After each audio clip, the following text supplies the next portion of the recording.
Welcome to our channel. If you want to link a payment card to your Walmart Plus account, follow these step-by-step instructions to add or update your payment method securely. Step 1. Open your web browser and go to the official Walmart Plus website. Log into your account using your email and password. Step 2.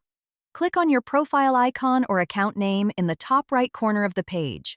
Select Account Settings or Payment Methods from the drop-down menu. Step 3. Navigate to the Payment Options or Billing section, where you can view your current payment methods and add new ones. Step 4. Click on Add Payment Method or Add New Card to begin the process of linking your credit or debit card. Step 5.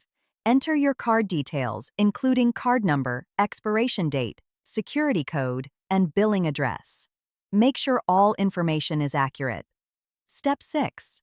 Review the payment information carefully and confirm that your billing address matches the address on file with your card issuer. Step 7. Click Save or Add Card to complete the process. Your Walmart Plus account will verify the card, which may result in a small temporary charge. Step 8. Verify that your new payment method appears in your account and is set as the default payment option if desired. You can now use this card for your Walmart Plus purchases. Don't forget to like this video and subscribe to our channel.